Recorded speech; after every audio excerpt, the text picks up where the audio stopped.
ఉన్న బంగారాన్ని విడిపించి ఆ రోజు ఆన్లైన్ రేటుకే మేము కొంటాం. Sharma gold company. నమస్కారం, వెల్కమ్ టు సుమన్ టీవీ. నేను గీతాంజలి. ప్రస్తుతం మనతో పాటు ఇస్కాన్ నుంచి ప్రణవానంద ప్రభుజీ ఉన్నారండి.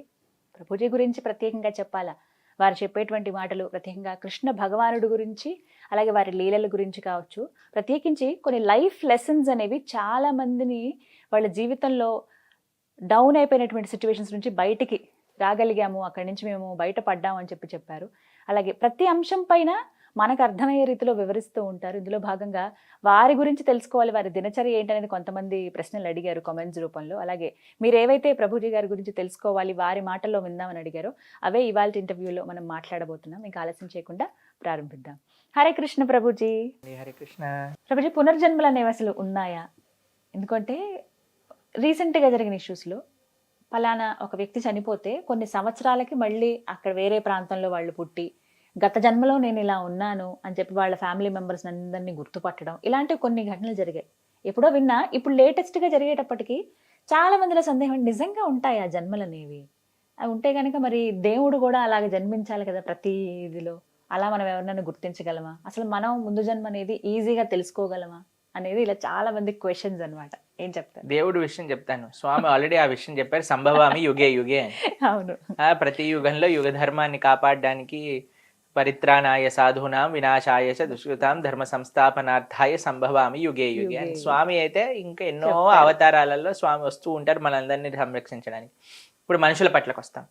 మీరు ఒకటి రెండు కాదండి, డాక్టర్ ఐన్ స్టీవెన్సన్, మీరు అందరు టైప్ చేసి చూడండి ఇంటర్నెట్లో. మీరు ఈ ఎప్పుడైతే మీ ప్రవచనం ఈ వీడియో వింటారో, డాక్టర్ ఐన్ స్టీవెన్సన్ ఆయన 2500 కంటే పైగా కేసులు కేవలం పునర్జన్మ సిద్ధాంతానికి సంబంధించిన కేసులన్నీ ఆయన స్టడీలో చేసి ఒక పుస్తకాన్ని తయారు చేశారు. 2500 కంటే ఎక్కువ ఒక్క వ్యక్తి డాక్టర్ ఐన్ స్టీవెన్సన్ అనేవి. ఆయన భారతదేశంలో కూడా ఎన్నో, మీకు ఒక ఆశ్చర్యకరమైన విషయం చెప్తాను. మన ముంబై ఆలయంలో ఒక భగవద్గీత ప్రవచనం జరుగుతుంది అనమాట. భగవద్గీత ప్రవచనం జరుగుతూ ఉంటే డాక్టర్ ఐన్ స్టీవెన్సన్ పునర్జన్మ సిద్ధాంతం గురించి చెప్తున్నారు. ఆయన ఒక స్టోరీ గురించి ప్రస్తావన చేస్తారు. అయితే ఈ ప్రవచనకర్త, భగవద్గీత ప్రవచనకర్త ఆ స్టోరీ గురించి చెప్పారనమాట. అయిపోయింది ప్రవచనం అంతా. అయిపోయాక ఒక వ్యక్తి ఆయన దగ్గర నుంచి నడుచుకుంటూ వచ్చారు. నడుచుకుంటూ వచ్చి, ఏదైతే మీరు స్టోరీ చెప్పారో ఆ వ్యక్తి నేనే అన్నారు. డాక్టర్ ఐన్ స్టీవెన్సన్ ఆయన స్టోరీనే ఆయన పుస్తకంలో రాశారనమాట, ఏ వ్యక్తి అయితే ప్రవచనం అటెండ్ అయ్యారు. అప్పుడు ఆయన మొత్తం చెప్పారు, ఇలా ఇలా అయింది, నాకు పూర్వజన్మలో ఏమేమి గుర్తున్నాయి ఏంటి అన్ని విషయాలు చెప్పారనమాట. ఆయన ఇంకా ఉన్నాడు, ముంబైలోనే ఉన్నాడు, వస్తూ ఉంటారు, గుడికి వస్తూ ఉంటారు. మాట్లాడండి మీరు వెళ్ళి. కాబట్టి ఇలా ఇదేం కొత్త విషయం కాదండి, చాలా విషయాలు. ఇస్కాన్ లోపలనే శ్రీల ప్రభుపాదుల వారి సమయంలో ఒక భక్తుడు ఉండేవారు. ఆయన మళ్ళీ పుట్టి ఒక భక్తురాలుగా అయ్యి శ్రీల ప్రభుపాదుల వారి శిష్యుల దగ్గర నుంచి దీక్ష తీసుకొని ఆవిడ ఇంకా ఉన్నారు లండన్ లో. మళ్ళీ జన్మ ఉన్నట్టే. ఒక వ్యక్తి మనకి అమెరికాలో ట్విన్ టవర్స్ బ్లాస్ట్ అయిపోయింది కదా, అప్పుడు ఆయన ఇన్స్టింటివ్ గా పైనుంచి దుంకేశారనమాట. దుంకేయటంలో ఆయన ప్రాణం పోయింది. నెక్స్ట్ జన్మలో పుట్టేశాక ఎప్పుడు కూడా ఆ ఫ్లైట్లో వచ్చి గుద్దాయి, నేను ఆఫీస్లో పని చేస్తుండే, నేను ఇలా ఫోన్ చేశాను, పైనుంచి దుంకేశాను, అవి ఇవని చెప్తుంటే ఏం అర్థం కావట్లేదు. తర్వాత వీళ్ళు ఆ ఒక వీడియో పరిశీలన, అప్పుడు చాలా మంది వీడియోలు తీయటం ప్రారంభం చేశారు కదా, వీడియోలో తీయటం పరిశీలన చేస్తే ఒక వ్యక్తి నిజంగా పైనుంచి దుంకటం అనేది, వీళ్ళు ఏ ఫ్లోర్ లో నుంచి అయితే దుంకుతానని చెప్పాడు అక్కడ నుంచే పడిపోవటం వీడియోలో క్యాప్చర్ అయ్యింది. ఇంకొక ఇండియాలోనే మనకి ఇంకొక స్టోరీ ఏంటంటే, ఆవిడ ఇలా మా ఇల్లది, మా అత్తగారు వాళ్ళు అక్కడ ఉండేవాళ్ళు, మా భర్త అక్కడ ఉండేవాడు, అది ఇది అని చెప్పేదన్నమాట. వీళ్ళు అసలు ఏమి ఇది చేసుకోక, సరేలే తీసుకెళ్దాం ఒకసారి ఆ ఊరికి అనగానే, ఆ ఊరికి తీసుకెళ్ళగానే పరిగెత్తుకుంటూ ఒకళ్ళ ఇంట్లోకి వెళ్ళిపోయింది, ఇదే మా ఇల్లు పూర్వజన్మలో అని. ఇక్కడ మా అత్తగారు వాళ్ళ అత్తగారు మామగారిని చూడంగానే ఇలా చిన్నపిల్ల కానీ సిగ్గుతో ఒక ఇలా చున్నీని తీసుకొని ఇలా తలపైన వేసేసుకొని దండం పెట్టడం. దాని తర్వాత అదేంటి మన ఇల్లు గుమ్మం ఇలా ఉండేది కదా, ఇప్పుడు ఇలా అయిపోయింది ఏంటి అంటాం. ఎన్ని మీరు ఇంటర్నెట్ ఎత్తుకండి, మీకు ఎన్నో విషయాలు పునర్జన్మ సిద్ధాంతం గురించి. అందుకే కృష్ణుడు భగవద్గీతలో చెప్పాడు పునర్జన్మ సిద్ధాంతము, దీన్ని రీఇన్కార్నేషన్ థియరీ అని అంటారు. ఇది ఆత్మ మనము మనం శరీరం కాదు, మన ఆత్మ అనేది ప్రస్తావన చేయడానికి ఇదొక చాలా పెద్ద సైంటిఫిక్ ప్రమాణం ఇది. కానీ ఎప్పుడైతే తల్లికి ఆ బిడ్డకి ఉన్నటువంటి బంధం తెగిపోతుందో, అంటే బొడ్డు తాడు ఏదైతే తెంపేస్తారో అక్కడతో మర్చిపోతారు అని అంటారు. మళ్ళీ ఎలా గుర్తొస్తాయండి ఇవన్నీ కూడా? ఎందుకు గుర్తొస్తాయి, ఎందుకోసం భగవంతుడు ఈ విధంగా కొంతమందిని వదిలేస్తారు అని అంటే, మనం అంత ఈజీగా భగవంతుడి మాట వినే రకాలు కాదు కదా. కాబట్టి కొన్ని ప్రమాణాలు విడిచిపెట్టాలి కదండి. అంతెందుకండి, మీరు మన ఇంట్లో ఉండే పిల్లలకి చూడండి, చిన్నప్పటి నుంచి వాడికి అలాంటి ఎక్స్పోజర్ ఉండదు, వాడికి అది చూపించి, కానీ కొన్ని టెండెన్సీస్ ఎక్కడి నుంచి వస్తాయో కూడా మనకు తెలియదు. ఎక్కడ నేర్చుకున్నావు ఈ అలవాట్లు అని అంటారా? పూర్వజన్మ నుంచి వచ్చినాయి, ఎక్కడి నుంచో కాదు, పూర్వజన్మ నుంచి వచ్చిన సంస్కారంలే ఇవన్నీ కూడా. కాబట్టి మనం ఏం నేర్పించాం, చెడైనా మంచైనా ఏదైనా కొన్ని పూర్వజన్మ నుంచి వస్తుంటాయి. అందుకే పూర్వజన్మ సుకృతి అని అంటారు. లేదా వీడు అమ్మో ఈ పూర్వజన్మ ఏ రాక్షసుడో వీడు అని అంటుంటారు. ఎందుకంటే వాళ్ళంతా అల్లరి చేస్తారు. ఎందుకంటే అమ్మ నానేమో అంత మంచి వాడు, అన్నయ్య తమ్ముడు వీడేంటబ్బా ఇలా ఉన్నాడు, వీడు ఈ జన్మకి కాదు, పూర్వజన్మ సంస్కారాలు అని, పూర్వజన్మ సంస్కారములు అని వాడుతూ ఉంటాం మనం మన వాడుక భాషలో. మీకు తెలుసు కదండి ఈ విషయాలన్నీ కూడా. కాబట్టి నియర్ డెత్ ఎక్స్పీరియన్స్ అని ఒకటి ఉంటుంది, తెలుసా మీకు? అందులో ఏమవుతుందంటే, శరీరం పోయే సమయానికి అలా ఆత్మ దగ్గర పడుతున్న సమయం నుంచి ఇలా ఒక్కసారిగా బయటకు వచ్చేస్తారు అనమాట. దాంట్లో చాలా ప్రమాణాలు ఉన్నాయి. మీకు ఒక విషయం అంటే మనిషి చనిపోయే ముందు కొన్ని సంకేతాలు కనిపిస్తాయి. మీకు మా విషయమే చెప్తాను. మీకు మన భక్తి వేదాంత హాస్పిటల్ అని ముంబైలో ఒక హాస్పిటల్ ఉంది. అంటే డైరెక్టర్ మాధవానంద ప్రభు అని ఉంటారు. వారు ఒకసారి వెళ్తున్నప్పుడు ఒక దగ్గర భగవద్గీత చూసారనమాట. మన డివోటీస్ డిస్ట్రిబ్యూట్ చేస్తున్న భగవద్గీత. అయితే భగవద్గీత పక్కన ఒక చిన్న పుస్తకం ఉంది, సెకండ్ ఛాన్స్ అని అంటారు శ్రీల ప్రభుపాదుల వారి లిఖితం, అజామిల వృత్తాంతం. దాంట్లో ఏముంటుందంటే, కొంత అజామిల ఇలా బెడ్ పైన పడుకుంటాడు, కొంతమంది యమభట్లు వస్తారనమాట ఆయన దగ్గరికి. అప్పుడు విష్ణుదూతలు, ఆయన నారాయణ అనగానే విష్ణుదూతలు వచ్చేస్తారు, యమభట్లను పంపించేస్తారు. ఈయనకి ఇంకొక ఛాన్స్ ఇస్తారు, హరిద్వార్కి వెళ్ళి తపస్సు చేసుకొని తరిస్తాడు అనుకోండి.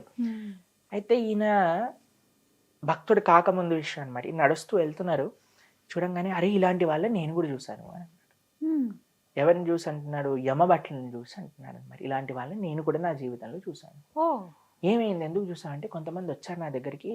అయితే మా నాయనమ్మ చెప్పేది, ఇలాంటి ఏదైనా ఇలా భయంకరమైన వ్యక్తిని చూస్తే మనం భగవంతుడి యొక్క నామం చేయమని చెప్పింది. రామకృష్ణ హరి రామకృష్ణ హరి రామకృష్ణ హరి రామకృష్ణ హరి అని వాళ్ళు వెళ్ళిపోయారు. అనగానే వీళ్ళు ఆశ్చర్యపోయారు, సరే ఈ పుస్తకం వీటి గురించి చెప్తుందని ఇస్తే, ఆయన తర్వాత డివోటీ అయిపోయారు. ఇప్పుడు భక్తి వేదాంత హాస్పిటల్ డాక్టర్ ప్లస్ డైరెక్టర్ కూడా. కాబట్టి ఇలాంటివి కూడా మనకు తెలుస్తూ ఉంటుంది. కొంతమంది పాపం అప్పుడప్పుడు వాళ్ళ GPS కూడా పనిచేయదనమాట, రాంగ్ పేషెంట్ దగ్గరకు వచ్చేస్తారు, అప్పుడు వాళ్ళని డైరెక్ట్ చేసేయటం వచ్చేస్తుంది. చాలా స్టోరీస్ ఉన్నాయండి అలా. యమభట్లను చూసిన వాళ్ళకి చాలా మంది, ఎంతో మంది యమభట్లను చూసిన వాళ్ళు ఉన్నారు. ఎంతో మంది యమభట్లను చూసిన వాళ్ళు ఉన్నారు. మీరు వీడియోలో ఇంటర్నెట్ లో కూడా చూస్తుంటారు. మీరు కొంతమంది చనిపోయే ముందు ఇలా ఇలా ఇలా వాళ్ళు ఏదో లాగేస్తున్నట్టుగా ప్రయత్నం చేసి ఆయన లాస్ట్ పడుకొని ఇలా బయటకు వచ్చేస్తుంది ఆత్మ. అవుట్ ఆఫ్ బాడీ ఎక్స్పీరియన్స్ అంటారు. మీకు అమెరికాలో జరిగిన ఒక విషయం చెప్తాను. ఒకళ్ళని హాస్పిటల్లో, ఆవిడ అన్కాన్షియస్ స్టేట్ లో హాస్పిటల్కి వచ్చింది.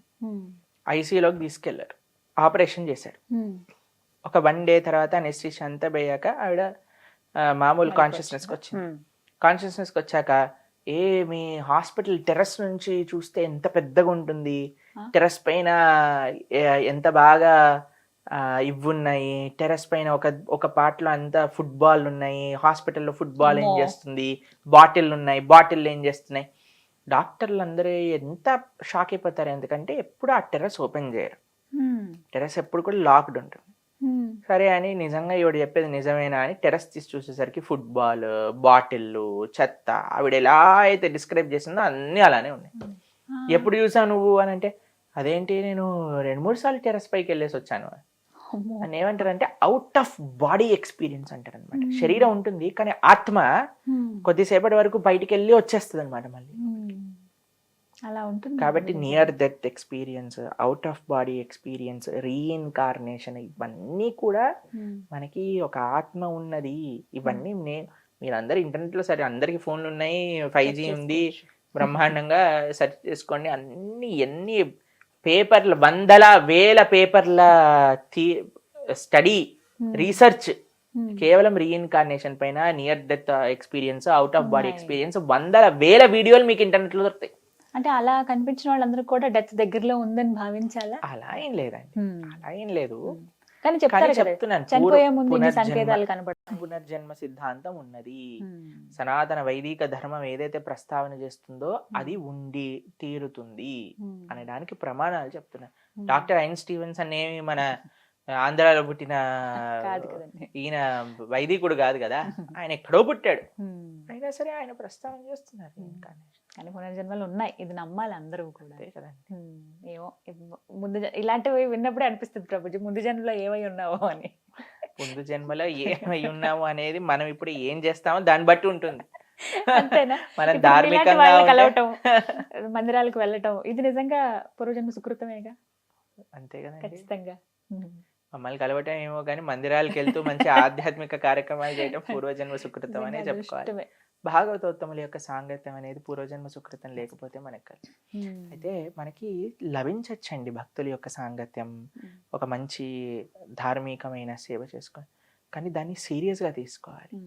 ఎలా మనం సాధనలో ముందుకెళ్ళాలి, ఎలా మన ఆచరణ మార్చుకోవాలి, ఇలా ఎవరైతే ప్రయత్నం చేస్తారో అప్పుడు, ఇప్పుడు మనం అంటాం కదా దీపం ఉన్నప్పుడే ఇల్లు చక్కబెట్టుకోవాలి, అలా మనకి దీపం ఏంటి అంటే ఈ జన్మ, మానవ జన్మ.